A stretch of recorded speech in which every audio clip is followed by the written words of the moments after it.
Shalom. First and foremost, I want to give all praises, honor, and glory to Yahweh Hashem Yahushua B'Hashem Rakakadash. I want to give double honors to the elders and the apostles of Great Millstone who were well and teach all sound doctrine, and peace and blessings to your elect.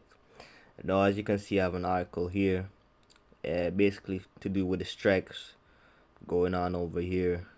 And this is not just strikes going on in, the retail or, as you would say, the food industry. This is in areas such as public transportation. And I've recently seen recently heard about something going on, I think in Scotland. I think some what you call binmen are striking as well, maybe over pay or over conditions. I'm not 100% sure on that, but I'm gonna have to look into that. And other areas, like another area, for example, what's another area? I can't remember off the top of my head, but it'll come to me. But you're not seeing how all these different strikes, if you have strikes going on in basically every sector, there's strikes being threatened. And I believe they're aiming to go on strikes in like the September time. But when you actually look at it, they're saying, oh, these are not just strikes in the store. These are strikes with suppliers as well, because if I'm not mistaken, it all started with a supplier at the largest shipping place or container facility basically in the UK. So it's like a domino effect. If they go on strike, there's already gonna be issue with supply. There's gonna be issue with the goods and whatnot. The store people go on strike, and the delivery HGV drivers / delivery people go on strike. There's an issue with getting the goods that they have to the stores. You have the binmen going on strike. It becomes an issue in every possible category. Almost like society breaks down on itself. And this is just evidence that the wicked is in rulership, because the scripture says, when the wicked beareth rule, the people mourn, but when the righteous beareth rule, the people rejoice. And you going on strikes, I'm not sure if you brothers in the US are familiar with this, but going on strike is basically people revolting or refusing to go to work based on they're not happy with the money, they're not happy with working conditions, or something to that effect. So the main thing is, this is happening because people are not happy. But anyway, I've talked for a while. Let me just get into it. Militant unions closing down docks at UK's biggest container port. Like I just said, it also, I think it started with the biggest container port. I think it's called Felix something. I can't remember the name off the top of my head. At the UK, hold on.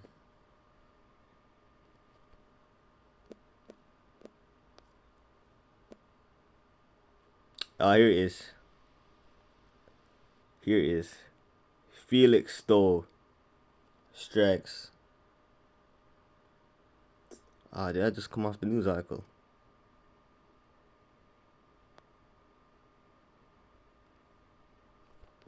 Slack it. Bear with me 1 minute. Come on. All right, back to it. Will lead to supermarket shelves. Will lead to empty supermarket shelves until Christmas, and Christmas is like in December. Are we in August now? Well, towards the end of August, but you get the point. 8-day walkout at Felixstowe will cause shortages, disrupt 700 million of trade, and send inflation through the roof. And we always talk about, hey, you're gonna have a situation where, because there's gonna be certain shortages, prices are gonna skyrocket. You can do that when things are scarce, just because it's so hard to get something. So you gotta imagine, oh, we're gonna sell less of this, so we want to keep the same profit margins, or we want to increase our profit margins, so we have to increase the price. That's exactly what they're gonna do. At 700 million, That's 7/10 of a billion. That's 70% of a billion. And here you can see examples of empty shelves.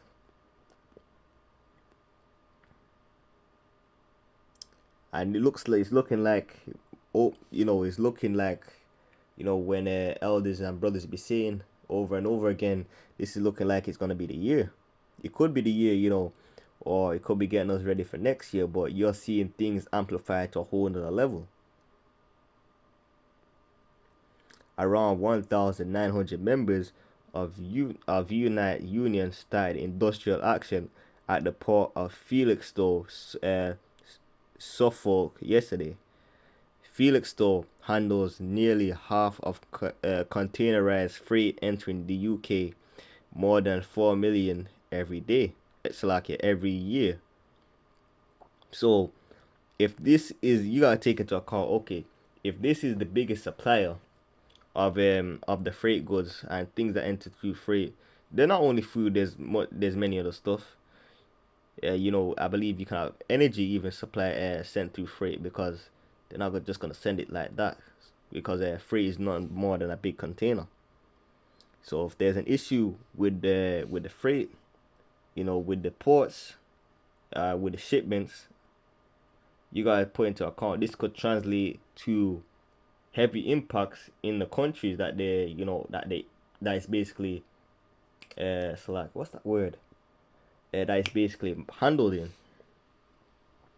being the UK in this case.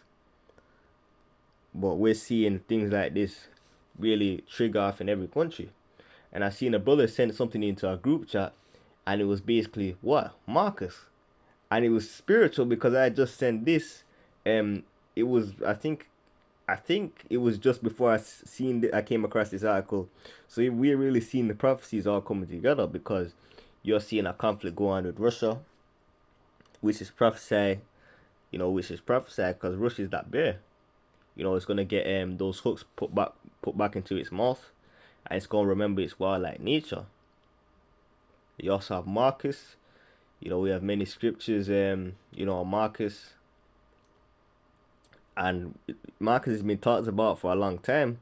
But hey, we know in Habakkuk 2 and 3, the vision is set for an appointed time. But when it's time for for it to happen, it's gonna come. It ain't gonna tarry, man. And in fact, I want to get that actually.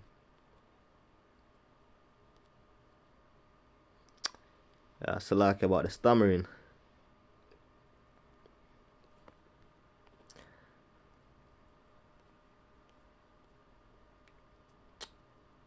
It's in Habakkuk, right? Here's Habakkuk 2 and 3. Habakkuk 2 and 3. For the vision is yet for an appointed time, but at the end it shall speak and not lie, because we know that the Lord is the one who said that these things are going to happen, and the Lord is not a man that he should lie. So, we know these things are going to happen, regardless of what, these people in the world say, or what they think, because, we're giving them warning now, but when it does happen, that's when they're going to want to, they're going to want to listen, but it's going to be too late. Because whilst the famine, there's going to be a famine of bread, right? But there's also going to be a famine of the word. Though it tarry, wait for it, because it will shortly come. It will not tarry. So even though it may seem like it's dragging or it's taking a long time, hey, just keep enjoying and have patience, man, because the Lord has said everything to happen. Yahweh has everything happening happening in a specific time, second, hour, place. He all the details, the Most High knows, man. Down to the Lord's return. Because Yahweh and and the angels don't know, but Yahweh does. Fears are growing that huge strikers,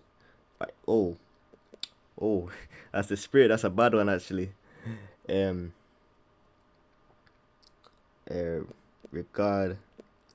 I got one in I believe Second Ezra, the 15th chapter, if I'm not mistaken. Yeah.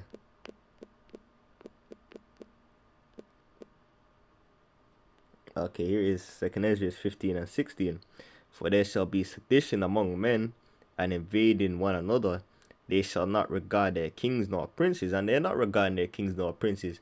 From we can look at events that happened, a while back, via protests, uh, uh, you know, with these strikes, and just people's, straight coming out and say, hey, something's not right. And I've never, strikes used to happen when I was younger, but I've never seen one happen to this level where, hey, all these different areas are threatening to all strike at the same time, because it's like a domino effect. You have these workers that specialize in this area. This is what's going to be affected. You have these workers that specialize in this area, and this is what's going to get affected. So the Lord is really shaking things up. Now, well, we're gonna see if what the Lord has in store. But hey, it's definitely not a boring time, man. Let me get back to the article. Britain's biggest container port and getaway to global trade will trigger widespread disruption to the UK supply chain, interrupt 700 million worth of trade, and lead to shortages until Christmas. Now we in August, right? So, and Christmas is towards the end of December anyway. So let's count. So we got September, we got October, we got November, we got December. So that's 4 months. So in other words, we could be facing shortages for 4 months, is what they're saying. And you could brush it off and say, oh, 4 months, that's not too long, but that's not too long for shortages, because they could have it stabilize, or they could manage it, so to speak. But hey, they've been warning about this since the quote unquote lockdown, and they were saying that, oh, there have been issues with crops, with farming. And I remember that some droughts were happening that I spoke about in a previous video. This all directly impacts things like food shortage, and them introducing their agenda, man. Because what do they need? Order of chaos. Just they need some kind of something, quote unquote, a horrible disaster, or an amazing disaster for them to introduce markets, because people are kind of like, oh, they even people in the world are kind of looking at it from a side angle and like, oh, there's something weird going on here, man.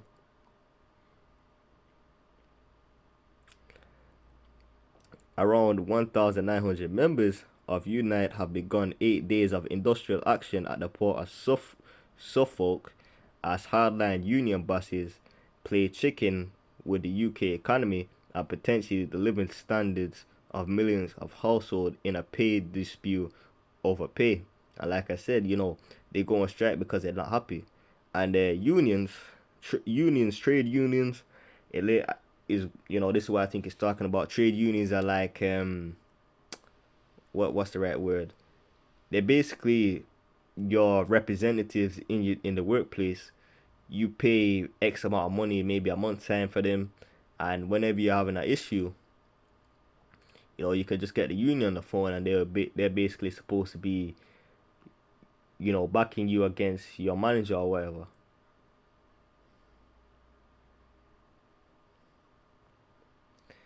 The unprecedented strike at Felixstowe, which handles nearly half of the containerized freight entering the country, is estimated to disrupt hundreds of millions of pounds in trade and trigger goods shortages, including supermarkets such as the Tesco and Marks and Spencer.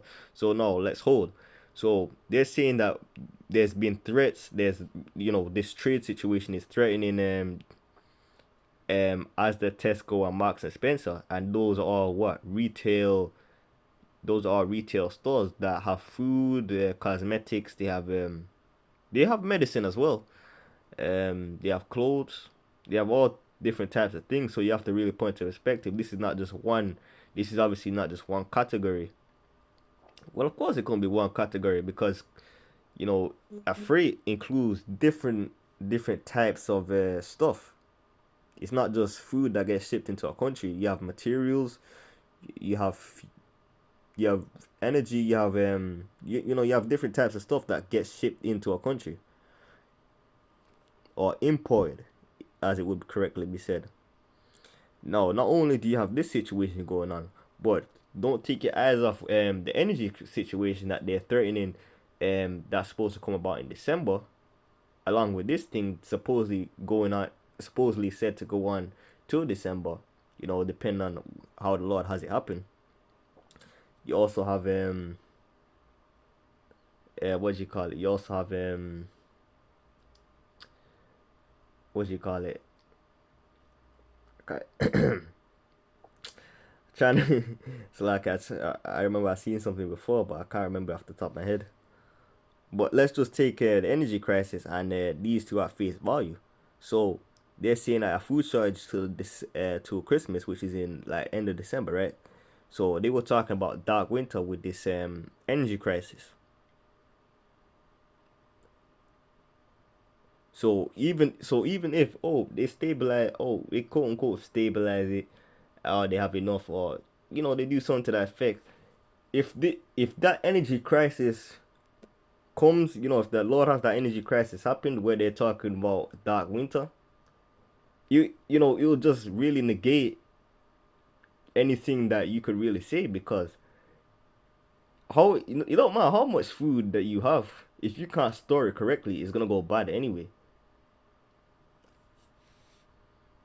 And if you can't really make food if you don't have any energy. You have an electric cooker, you need electricity. You have a gas cooker, you need gas. You need energy to really power a city, to be honest. You can't really store food without energy. You can't drive your cars without a form of energy. You can't, it just affects a whole bunch of different things. And you have to really sit back and see how one thing can lead to another, and one thing can lead to another, and one thing can lead to another. Because if you just brush it off and you ignore it, then it's gonna catch you off guard, man. Because we're supposed to watch as well as pray, so that these things don't come upon us unaware. Because, for example, if you have been told, like, I'm gonna use that context. I remember being told this once. If you have a thief in your area, or you have some houses being robbed, and you have, like, you watching, or you've installed cameras, or you've installed you're going out and you've put on an alarm or something to that effect. If the thief tries to break into your house, you won't really be surprised because you were prepared. But if you were someone who was warned and you're not paying any attention, you're not watching, and you've gone to sleep, and your house is being broken into, and you basically being robbed, when you wake up there's nothing there. That's when you're surprised. You're like, oh, I should have taken heed to the warning, just like the warning we're trying to give you now. Because in Second Ezra 6:22, I have this coming up into my head as well. Let's go to it.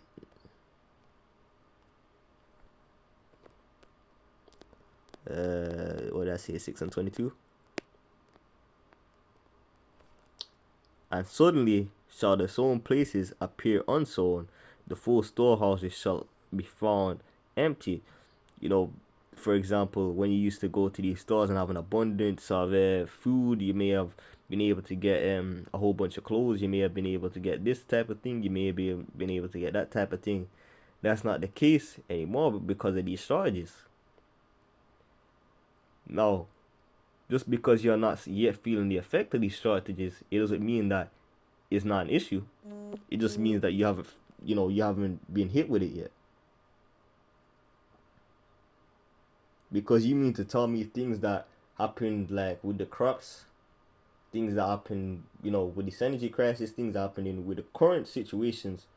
You're telling me that you're gonna choose to ignore that because you believe that nothing can happen. Well, that's the simplicity of Jake, to be honest. They don't like to pay attention to stuff until it's too late, and then they're like, "Oh, that's then they make it seem like no one ever told them anything. That's when they make it seem like no one ever gave them any type of warning." And I've witnessed it before, man.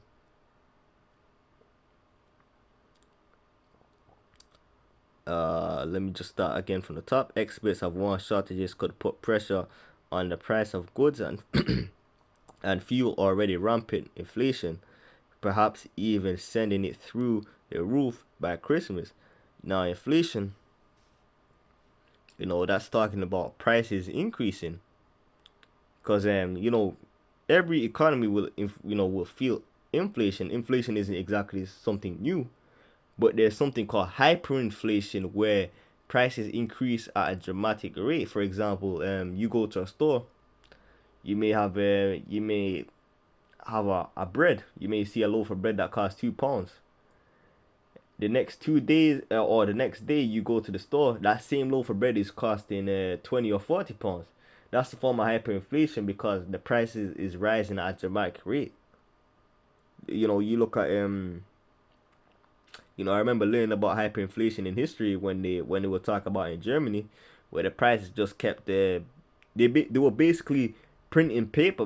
They were basically printing paper because the money did not really have any value. So they would charge ridiculous amounts for food because the money was just so weak.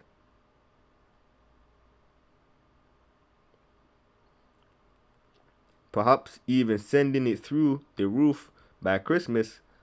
So so you're seeing how all this is really tying in together, because they're saying that this could all send it through the roof at Christmas, and they're saying, oh, this quote unquote shortage, according to them, could continue till Christmas, along with the energy crisis situation. So all roads are leading towards the famine because, like I said, it doesn't matter how much food you have if you cannot correctly store it in the right temperature or the right environment or just the right facility or the right thing, then it's gonna go bad.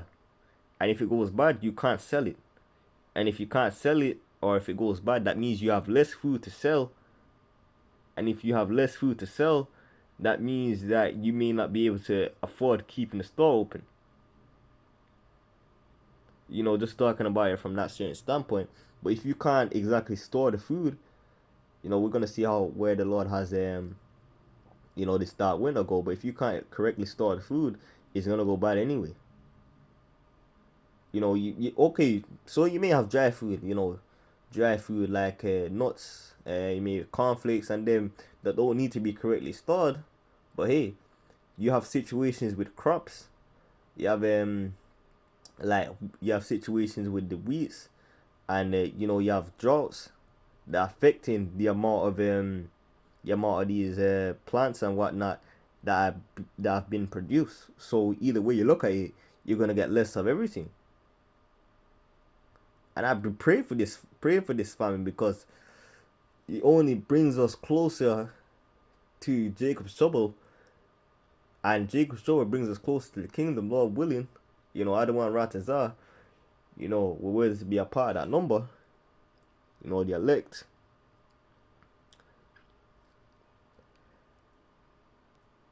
But he is definitely living in some serious times, man. Uh, Let me just read this again. As Britons face the most severe cost of living crisis in 60 years, the strike, the strike is taking place from yesterday until Monday, August 29. Manufacturers such as Rolls-Royce, Jaguar Land Rover, and JCB are also likely to be affected due to delays bringing parts into the exporting goods. Now, let me give you an example, right? Say you're a hauler, or say you're a harvester, or manufacturer or something, Any, it doesn't matter. It could be anything. So imagine all your workers, or majority of your workers have taken have decided to go on strike for say 2-3 weeks, and each week you usually produce like 100,000 goods, but because of the loss of workers, you usually produce 1 million goods, but because of the loss of workers, you have now lost that by say 80%. So let's do this. That's either 80,000 or 800,000, and then times that by each day, by each day or each week. So there's like 20 days. So that there's 21 days in 3 weeks. So that's like 80 or 800,000 times 21. you know, I won't. Let me try to do this in my head. So let's do 800,000. So that's 1.6. In fact, let me just type in the calculator. I could do it in my head, but it may take me a little bit, like a minute or so. Times, I believe I said 21. Yes, 60,800,000. So imagine losing that amount of goods for 3 weeks. Now, in theory, there's and Airhead would say, oh, they can make that back, is not a problem, or they may have stuff in the storage, or they made this or they made that. You're not understanding that these goods that they lost, okay, when they go back to work, they may be continue to make goods, but the amount they've lost, they will never get back. They may continue to make them, but in theory, they're making the goods for that day, not for these days missed.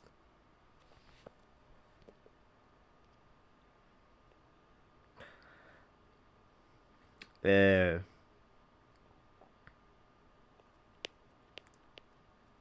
me see.